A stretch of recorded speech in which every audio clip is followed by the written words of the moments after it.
Good morning, everybody. I think we're live on Religion Unplugged's Facebook page now. I'm Bobby Ross. My main job is as editor of the Christian Chronicle.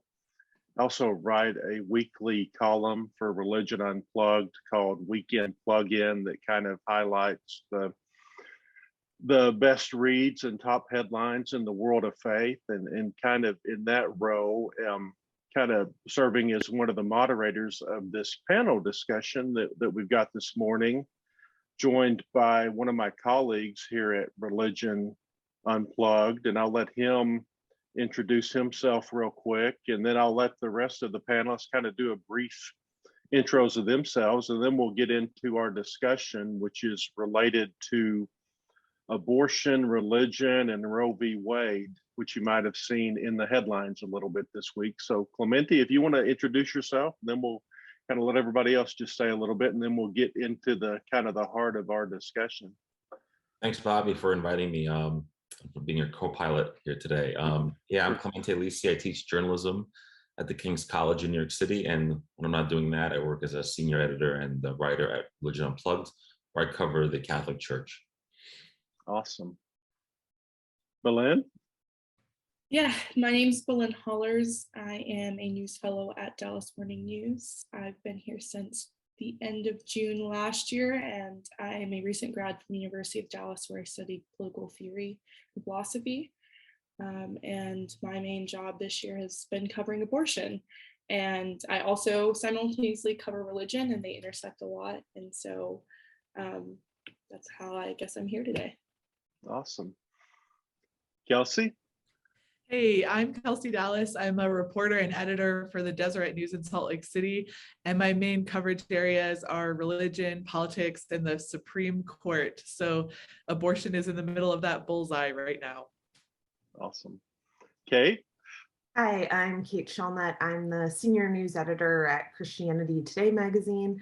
We're an evangelical publication, and I specialize in like domestic news and breaking news online.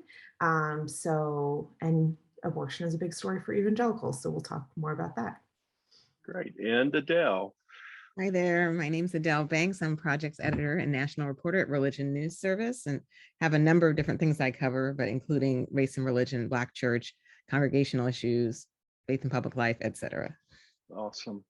Well, we put this panel together pretty quickly this week in light of the news that happened this week. And it's a crazy thing. Usually I get some rejections when I try to put a panel like this together, but in this case, the first 5 people I asked all said yes. So I feel like we've got a really great panel here today. And let's start with, I guess it was Monday night when I started seeing tweets about some kind of draft Supreme Court ruling that Politico had come up with. I'm curious. I know all of you follow the abortion issue as well as religion real closely. I would love to hear kind of how you found out about this news, what your first thought was, and maybe even kind of how this story has kind of shaped your week so far. And you can go in any order you want. Just throw it out there to whoever wants to talk about that. Well, on Monday, earlier in the day, was when we had the ruling issued in the Boston Christian flag case. And so I kind of had like a list of the decisions I was expecting. And after that was done, I even had the thought to connect with my colleague to say, hey, let's put a meeting on the calendar. We've had a lot of ideas of how we're going to cover Dobbs when it comes out, but we're in that decision time. Let's get going.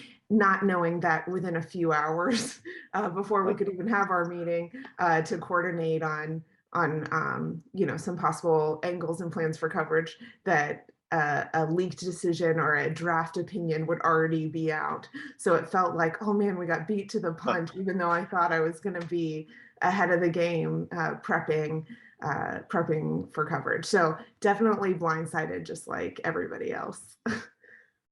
Yeah, I was actually hosting some friends over for a small dinner party, and I started getting these messages from other friends going, like, I hope you have a good night, like thinking of you. And I'm like, what does this mean? And then I checked on Twitter, and I think I've been working ever since then, mostly joking, but not really.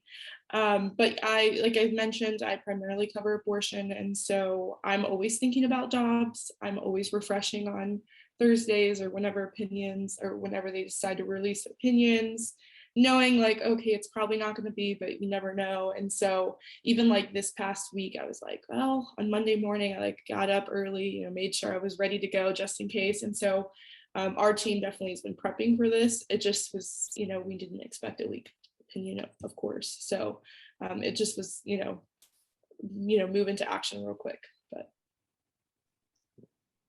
yeah, I think the reason a lot of us were so caught off guard was that when you're on the Supreme Court beat, there's sort of a rhythm to how you have to cover it, that you wake up for the opinion mornings, and then you might be ready for some sort of shadow docket, as it's called, decision late, but Dobbs wasn't like that. So it's sort of like, okay, we survived another opinion release. Dobbs isn't today, we can move forward. And so when I saw the tweets of Politico's story, I was like, is this real? How could this possibly have happened? This is something we haven't seen in decades. And so I really sort of reached out to some of the other editors and said, what should we do? How do we handle this? And I kind of stepped up to the plate as writing our breaking news story, just because I was the most familiar with covering Supreme Court news. But it was very surreal because it's like, how did this happen and how should the rest of us handle it? How do you confirm this draft is real, for example, authentic?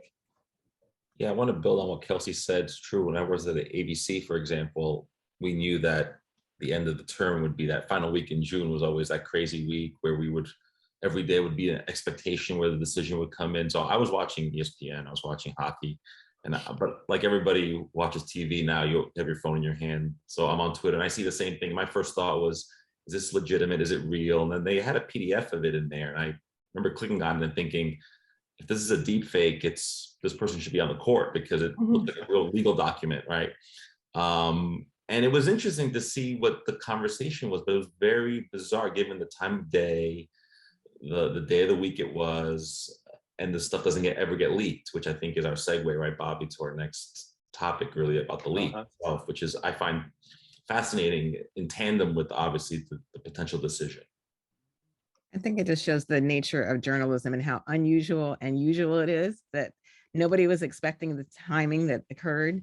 But just like in any other case, you jump on it and figure out what you're going to do about it and work. Awesome. And I think most of you mentioned Dobbs. Does somebody want to, in case we have a viewer who is not familiar with what Dobbs is, would anybody want to give like the Reader's Digest version of that real quick before we move to the next question? Yeah, I can jump in. That's Sure. the actual abortion case that's in front of the Supreme Court. It was argued in December. It has to do with the Mississippi law that's banning most abortions after 15 weeks. And the reason it got brought to the Supreme Court is that 15 weeks would be different than the viability standard that was sort of enshrined in Roe versus Wade and then the Casey ruling. And so it was really this discussion about, if it's not going to be viability, what would the new standard be for abortion access across the country? Okay. One question that I guess that always comes to my mind when we talk about abortion, I guess in some ways I just assume abortion is a religion story, but then, I hear from people, abortion and religion, they're two separate issues. I guess I'd be curious, panelists, is abortion, is this a religion story? Why or why not? I think that it's funny because I kind of got into the abortion beat because I covered religion, and I, had pitched a story about the history of Roe in Dallas, which I'm sure we're going to get into later, and then SB 8, which is the 6-week ban in Texas, was passed. And that's kind of how I jumped into that type of coverage. And so I came from it from a start of religion, Now 10 months in, I can say, I think it's both and for sure. I think it definitely has that religion component. But, I think we're seeing more and more on the anti-abortion side, there are people who are not religious, who are either anti-abortion or, pro-choice. So we have these people who on both sides maybe are just not religious at all. And so I think it would be a mistake to say it's completely a religious issue. I think that, you're going to have one side that says, well, this is a human rights issue on both sides. And so I guess yes and no, mostly no, maybe both. Okay.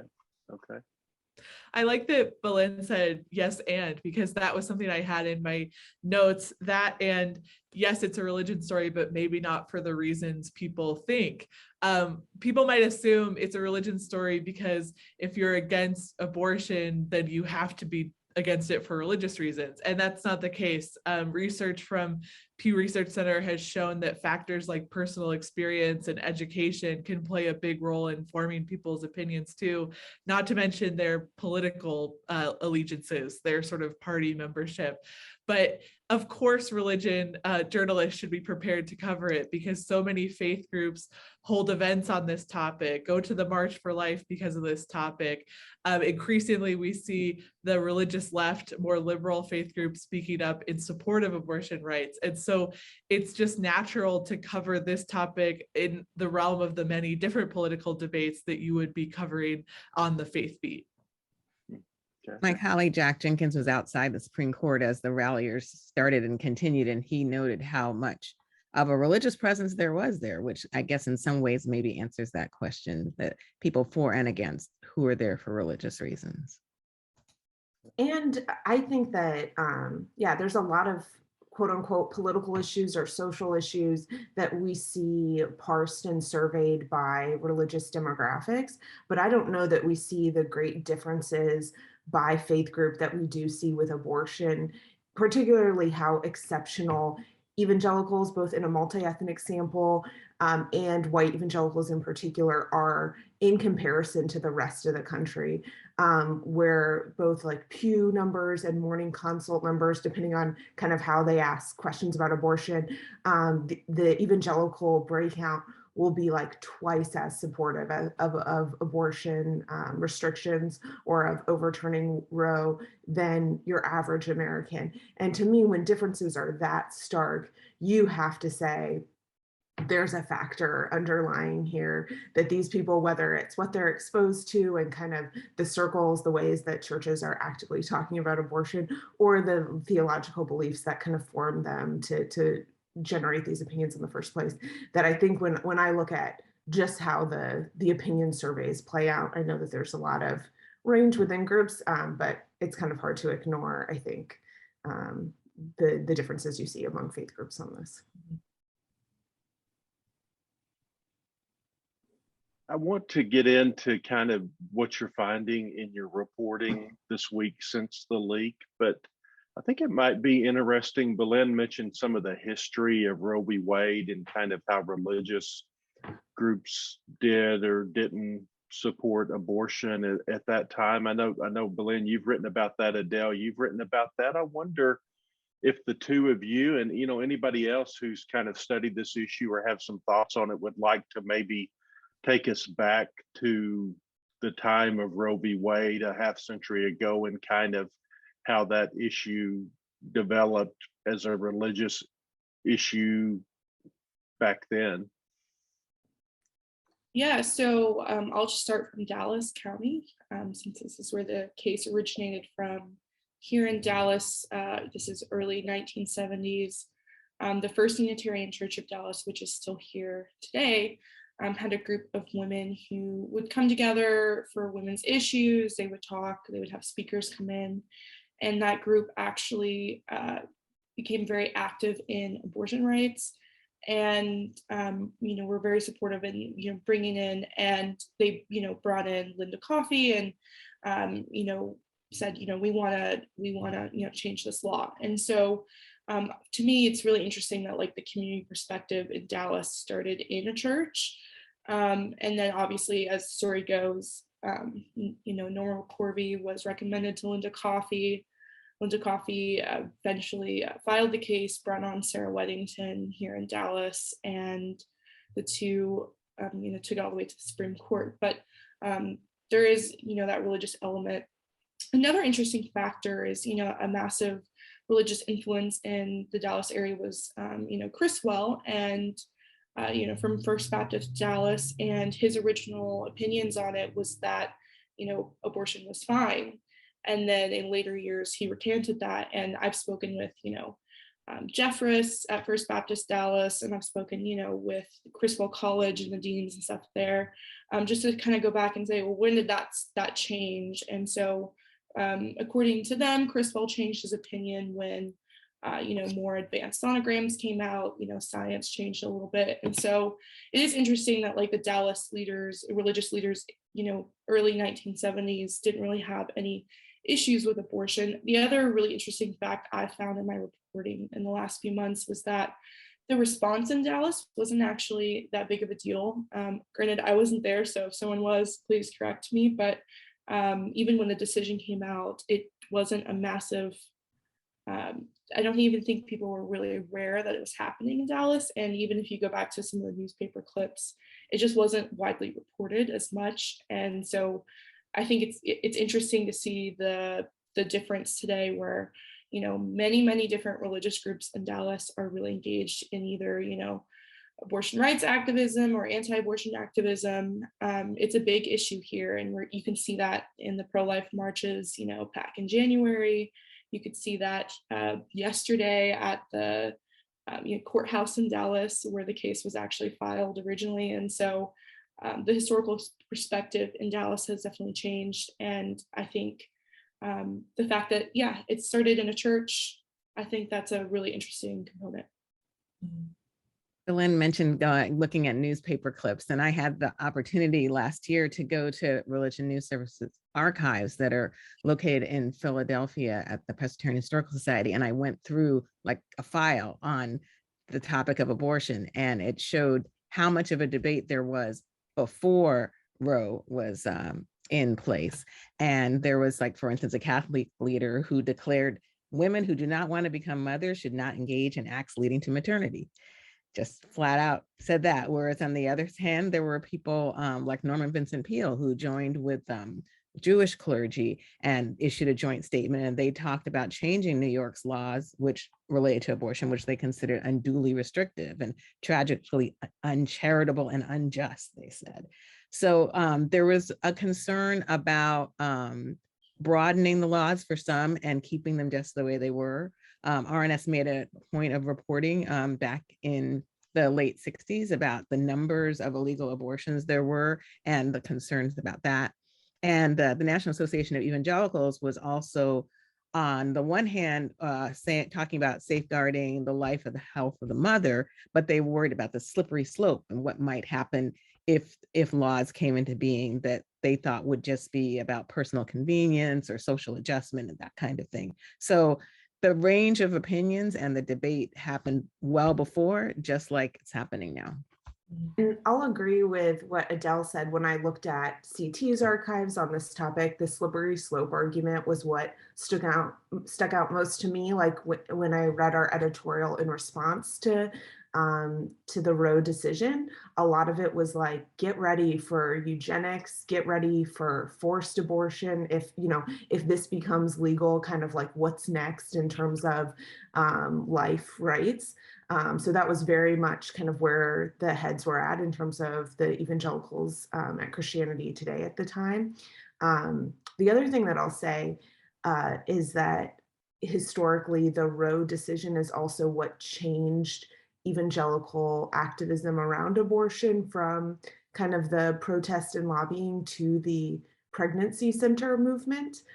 So all of those developed in the wake and the pushback after the Roe decision, starting in the early 80s, where these took off. And that's still a big part of evangelical activism and a contentious part for anti-abortion activists, the fact that these are centers that target or try to serve abortion-minded women, pregnant women in vulnerable situations, but do not make abortion referrals, and whose goal is to assist women to carry babies to term.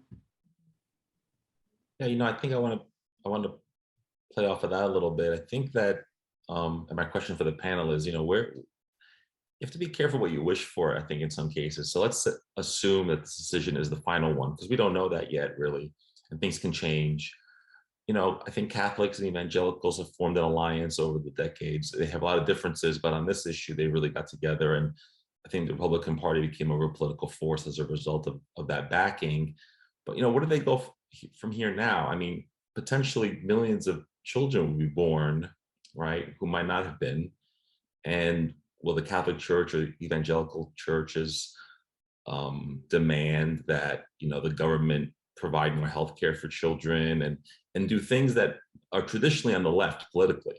And so I wonder, for the panel, what will, my interest is what happens next.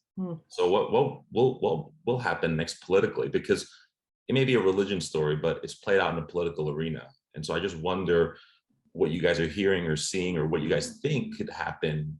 Could we have the Catholic Church, could the Life March now become a thing that doesn't happen in Washington anymore, but it happens in 50 state houses because that's where the fight is now?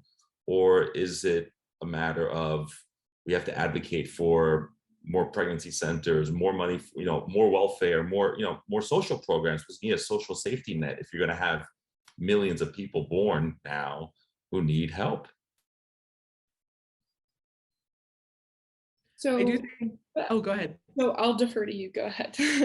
I was just going to say that I attended a prayer gathering on Tuesday morning that was hosted by the Southern Baptist Convention's Ethics and Religious Liberty Commission. And I expected that kind of policy talk that said, okay, if this is the decision, here's how we bring our activism to the state level and push for changes to abortion regulations in that context. But actually, they talked quite a bit about the work that Kate was describing, which is how do we serve pregnant women? How do we serve anxious families? What does it look like to be the church in this moment? And so I am hoping to continue following that type of conversation to say, okay, there's been a lot of pressure from the left saying, if you really are pro-life, then you need to be pro-life throughout life. And maybe we'll see these anti-abortion activists really take up that call and say, yes, let's shift our focus to this type of community social services. So I have a comment on this twofold, in Texas and then more broadly. So here in Texas, obviously we've had a 6-week ban since September.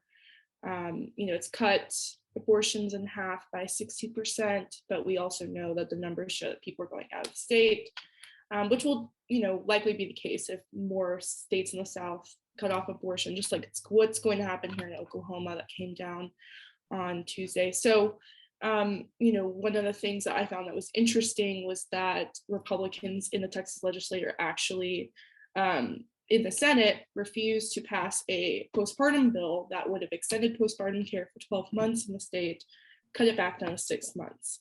And that's kind of the critique that a lot of the Democratic lawmakers have made here in the state of Texas is, trying to push these programs, but then the same people who are outlawing abortion still are not pushing these type of public policy programs. I think that's something Texas is absolutely going to have to grapple with, and I think we're going to see more of that in the coming months. And it's something I've asked a lot of the state senators as well when I've interviewed them, and it's obviously the question that they circle around and, oh, time's up, gotta go, as I'm sure you all have experienced. But the second comment I want to make is that I interviewed Jameson Taylor, who is one of the public policy people who helped write the law in Mississippi, the Gestational Age Act, which is the 15-week ban, which is why we have Dobbs, right? So I spoke with him, and it was an interesting conversation because he actually is promoting a lot of other policies that support mothers in the state. He seems to be more on the, I think what you hear a lot is like the pro-life consistency ethic, where he's promoting these other, on appearance left-leaning policies that would support, maternal health and, families. And so I thought that was interesting.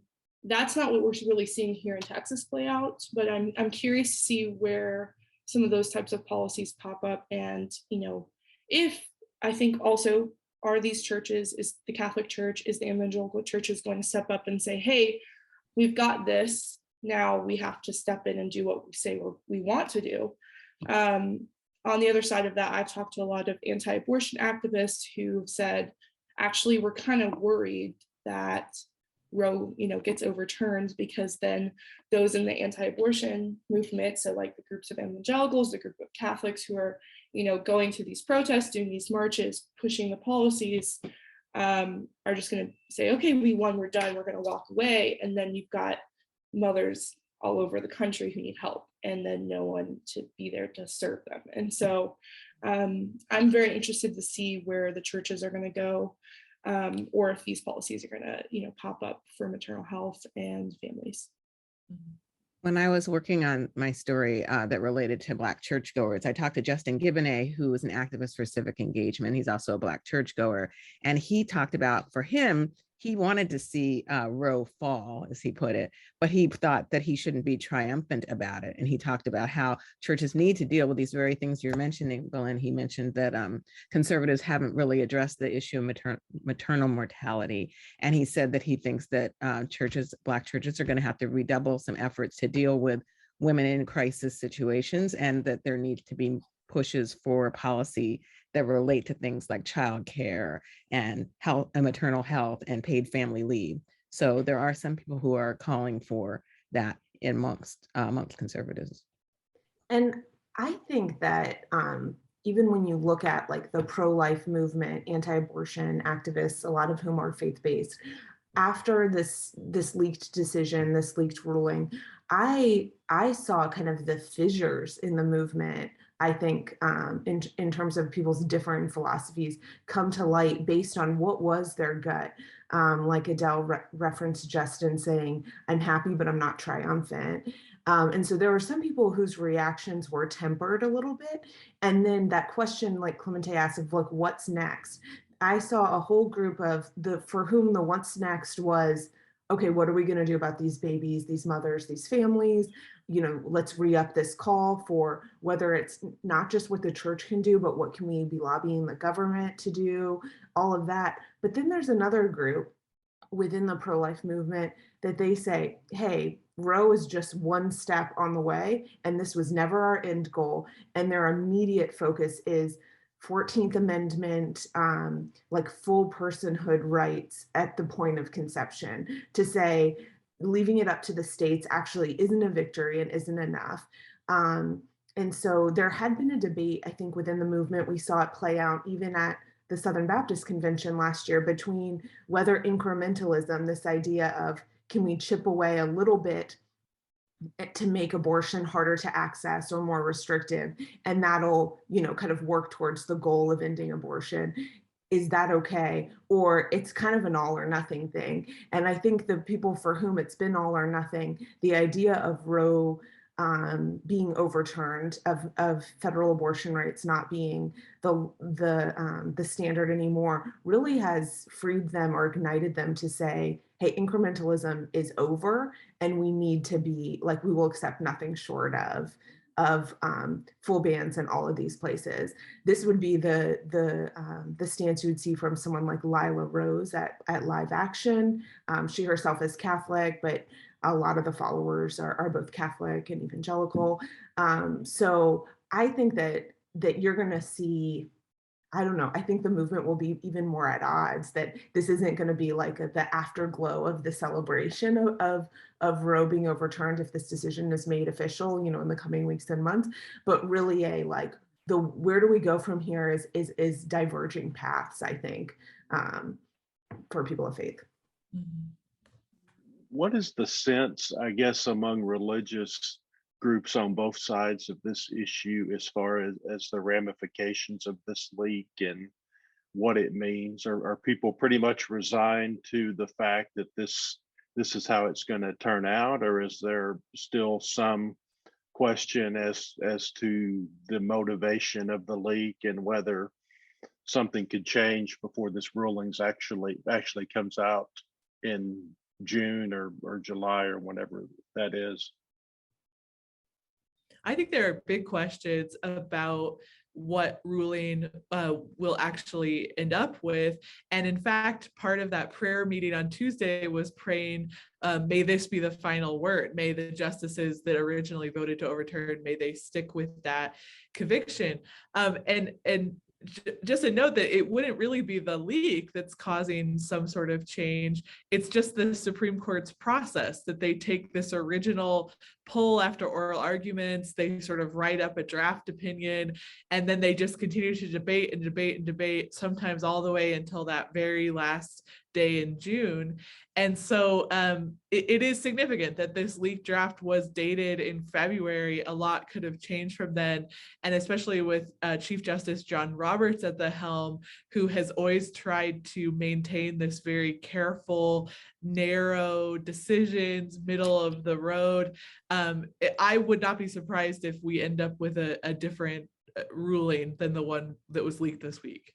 Can I ask you, Kelsey, or maybe anyone else who has thoughts? One thing that has been confusing to me is there's a narrative out there that, like, okay, by putting this decision out there with the names of the people we assume, the justices we assume are on Alito's side in the majority here, with Roberts and the liberal justices being opposed and the rest we assume being with him. The idea is like, oh, we'll put pressure on them to switch to, like, the conservative justices to not stand by this ruling. I don't understand what the logic is in terms of that this would make any of those justices change their mind by having public perception against them or public pressure on them, when they are the justices who we have a lot of reason to believe would be most likely to go with this argument, and that their supporters would be the ones most likely to want them to go this way. It doesn't make sense to me. It goes to the motivation of, depending on who you ask, the leaker is either like a clerk for a conservative or a clerk for a liberal, and what is the motivation of the leak? And I don't know if anyone got into that at all in their reporting, but that's sort of the speculation now, right? Like, what's the motivation? And people can change their mind, right, Kelsey? Oh, yeah. I was going to say, Kate, I had a similar reaction actually to both sides of that argument, is sort of, if this is somehow being used to either keep someone in the Alito camp or to force someone out of the Alito camp, how does that work? Because these are not elected officials. At the end of the day, what does it matter what people think about them? I mean, obviously we each personally would like to be liked, I would think, but it's not like they face fundraising goals or something.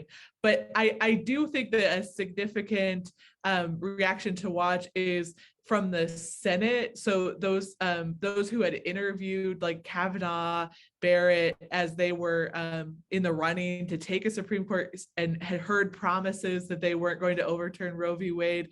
Now, again, I don't know that that leads to some mark on their career or threat to their career, but I did think it was significant that you saw a lot of senators so far this week saying this is a betrayal. Like, they said to my face they weren't going to overturn Roe.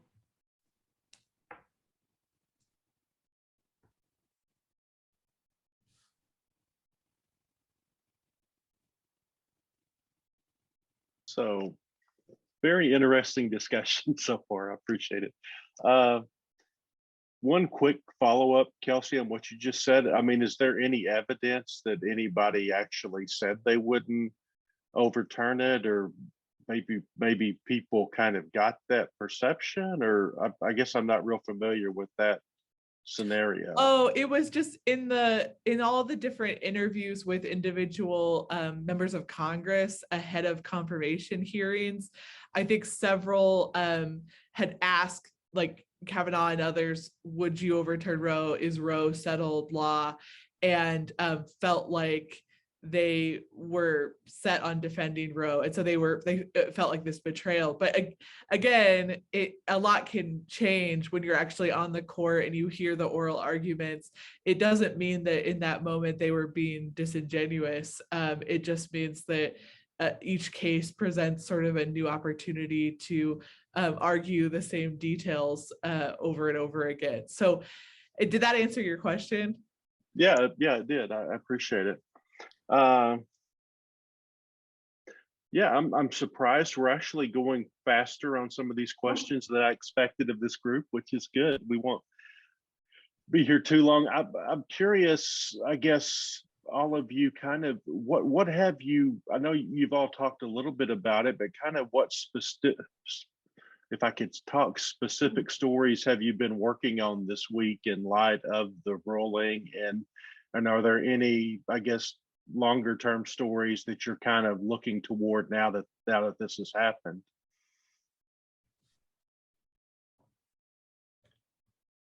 Well, I'll start. So Sure, thank you. everything, because it's my entire week. Well, I ironically had a meeting with Linda Coffey, the original lawyer, with on Roe v. Wade, set for the next day after we got this leak. And so, threw out my original plan for the article and said, okay, give me reactions of the Supreme Court. And so that was really kind of an interesting experience. It was a really interesting article to write. And I found her in this pizza shop with, some local feminists, and they were commiserating, they were drinking, they were raising toasts to her and the 49 years that Roe, have stood. And so that was a really interesting kind of perspective to kind of go and say, okay, like, what does it feel like to know that this case that you worked on, 40 plus years ago, is probably going to get overturned. And so that was a really interesting story. And then I would say, what did she say? Yeah, I mean, she knew that it was going to probably get overturned with the conservative majority on the Supreme Court. But she also said, it's not over. There will always be litigation on this. And so her, summary was, I'm just surprised we're still talking about this. So, and I've gotten that from a lot of the feminists that I've talked to, who, like are very prominent figures in Texas or icons or whatever. And, the kind of general thing is like, why are we still talking about this? And so, which I think is less nuanced than it should be. But I understand where that would be their conclusion. But generally, the way I'm looking forward to kind of digging more into is I've been working on some of the more legal questions for several weeks now. And, a big question in Texas is not only do we have a trigger law, but we also have abortion statutes that are still in the books that have never been repealed. And so, I'm talking to experts to kind of find out, okay, can these, laws go back into effect? Can they be used? And there's not a ton of precedent for it. And so I've been trying to dig in and see, are there any cases when these, there was laws in the books in the state, but then the Supreme Court ruled it, but then they changed their mind, and it's like very rare. And so just whether or not these states are going to enforce them is kind of up to the district attorneys at this point, because they're acting sort of as zombie laws because they were never formally repealed. And so that was something that I found really interesting. And then digging in, saying, okay, did Texas ever try to repeal them? And of course, Sarah Weddington did when she was in the state legislature, and obviously it didn't get voted, it didn't get passed. And so some of those interesting moments that, they probably thought Roe was never going to get overturned, so it didn't really matter. No one really tried to get them repealed. And here we are, where we have criminal abortion penalties that a lot of people in the state are planning to enforce. And so those are sort of the legal questions that I'm looking into and writing stories on the next few weeks.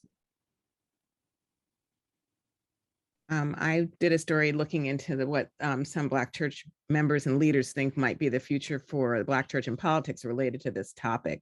And of course, just like other groups, they're not a monolithic set of thoughts on this.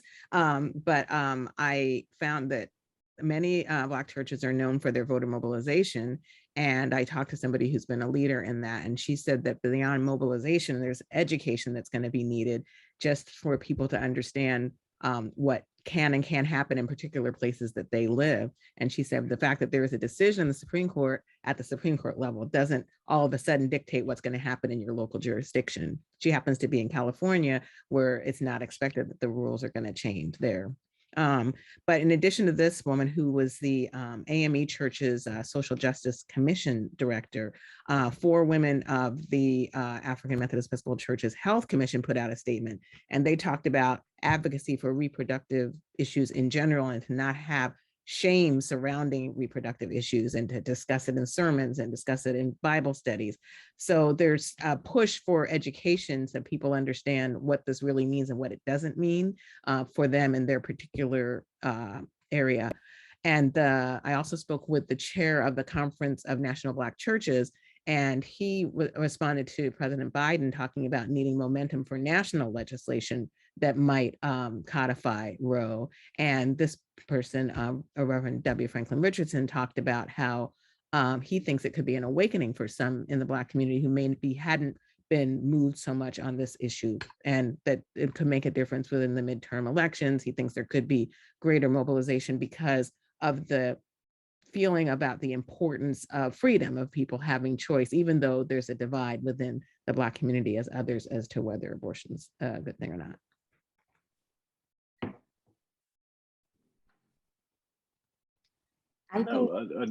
Go ahead, Kate. I didn't mean to interrupt.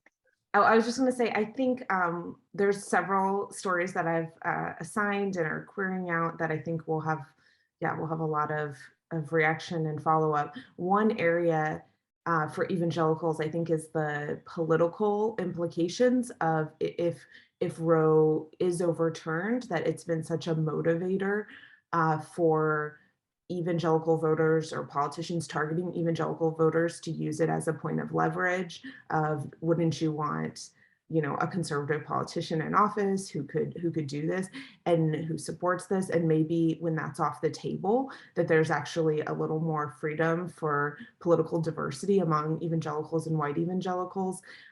In the initial fallout of reactions to the leak, there were a lot of people being really triumphant around, hey, it was worth it for President Trump to get the support that he did from our community, because look what happened with the 3 justices that he appointed. This was the end game that some people who opposed and had concerns about other elements of his leadership were willing to back him, saying that there was this possibility.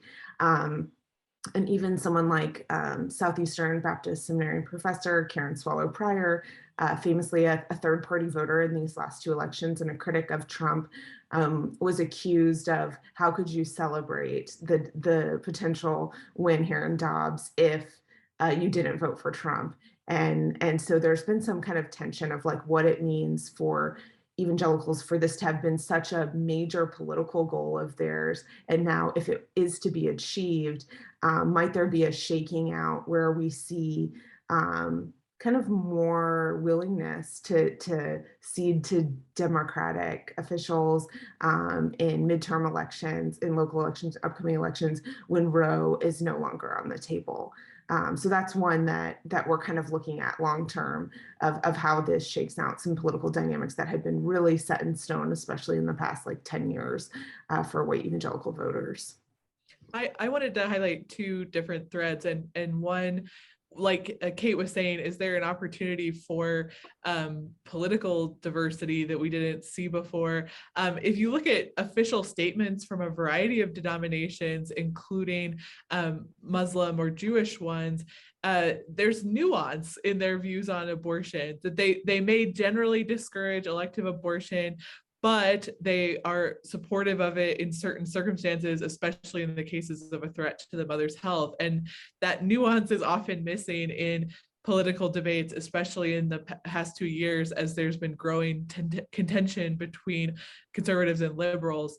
The other note, which comes as no surprise if you follow my work about religious freedom law, is that I would love to be following up on these statements made by a variety of more liberal people of faith, including, I think, most notably, Jewish believers, that there's an opportunity to use religious freedom law to challenge abortion restrictions, because there are religious teachings that say abortion is actually mandated under certain circumstances, notably to save the life of the mother. And what if the law doesn't allow for those? That would be trampling that person's religious beliefs. And so I think you're going to see some test cases filed that say, can we use our religious teachings that are in some cases supportive of abortion to undo some of these new restrictions that may go into place if Roe is overturned.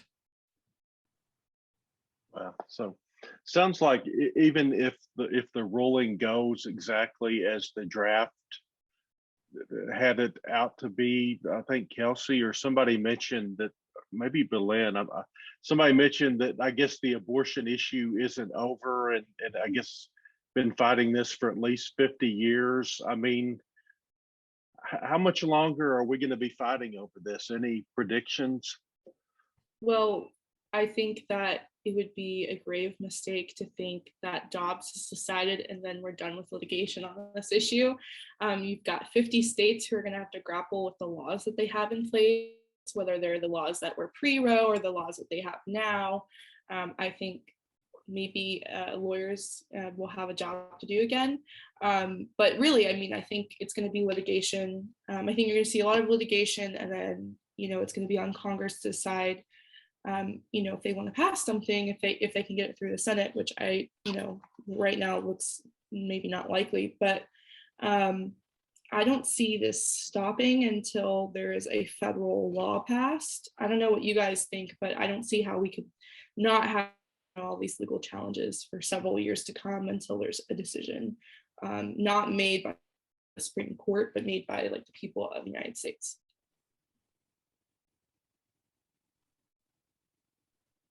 Several of the people I talked to said they just expect this to keep going, that it's not like this is over at all, no matter what actually comes out of the Supreme Court, that the debate's just going to continue. And I think with what we know about public perception on abortion, polling in general, that very few people want abortion outlawed in all circumstances, that even people who consider themselves pro-life and who are leaders in these pro-life causes. And I saw a number of women of faith who otherwise you would think would be sold out, who said, I had an ectopic pregnancy, and had it not been for abortion laws in my state allowing an exception, because the procedure is abortion in that case is similar medically, my life could have been at risk for this, that kind of thing. So I think that because there's such a middle ground of people wanting exceptions in the case of the life of the mother, in cases of rape and incest, in cases of some of these severe medical complications, that it can't be an all or nothing thing. And then in a lot of places, it's going to be up to these details, right, of week by week and circumstance by circumstance. And because of that, just the nature of the procedure and how our understanding and medical ability has changed over time. That's why the viability standard proved really hard, because we're able to lubricate little baby lungs in a different way and all of that. And now with the idea of external wombs being possible, then you could be viable at any point, all of this. I say possible in a medical imagination sense. I don't think I've seen it happen. I think they're doing it with lambs. But I think that there are so many moving targets, I guess is what I'm saying, in terms of public perception and circumstance, that it seems really hard to imagine a one and done, we're settled, that's the end of it. Even in the state level, there's always going to be these gut reactions that people feel really differently and nuanced. I think we'll, like Belynn said, just continue to see lawsuits on this, because each change of the court, each shift in sort of the balance of the power leads to new opportunities for those who are unhappy with the laws that are on the books. But I similar to what Kate was saying, am very interested in the legislation world, because I think that a lot of red states passed their laws called trigger laws that will go into effect if Roe is overturned as sort of a political statement, like we're trying to make people really fired up or angry, and we want to sort of have a debate about Roe, not really have a debate about this particular bill. And so will we see this effort to kind of rein or those in or adjust those bills to sort of reflect the nuance that several of us have mentioned, which is that few Americans are saying no abortion ever. They're just trying to say, let's be very careful about the circumstances. So there has to be, if Roe is overturned, there has to be some very difficult conversations, both inside legislatures and outside, about what's the right law for each community. Well, I think you also see, like Texas is a great example with SB 8. And it's now gone on to Idaho, which I think it's still, and someone can correct me if I'm wrong, but that's still on hold because the Supreme Court blocked it temporarily. So that was the second state, and then Oklahoma was the third state to copy and use the same private enforcement mechanism. And for those of you who are listening that don't know, SB 8 bans abortion after 6 weeks, but instead of using state officials to enforce it, private citizens are emboldened to sue anyone who aids or abets an abortion. The women themselves cannot be sued, but her pastor who counseled her, the one who drove her, the abortion provider, the Uber driver. There's a lot of questions still of who and who cannot be sued on it, but it's pretty expansive.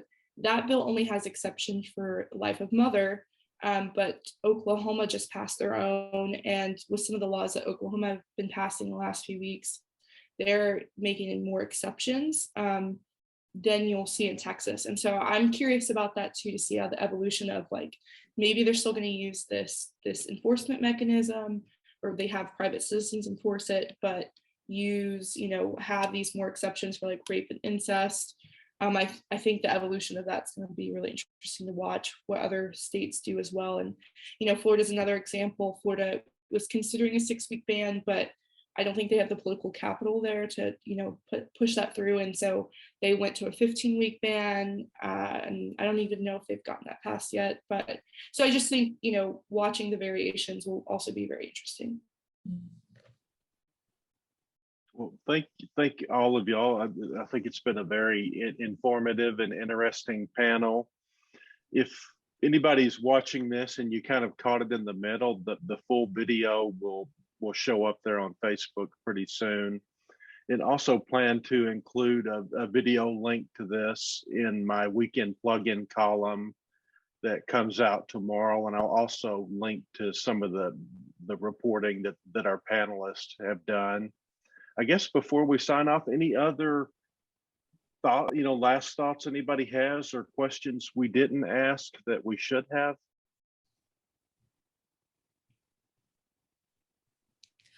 This is such a small note, but it's just something that's been bouncing around my head. Just a reminder that a faith group's official statement on abortion doesn't really reflect the members' views. That even in the Catholic Church, where it's been very staunch on its anti-abortion teachings, it's something like 59% of white Catholics say abortion should be legal in all or most cases.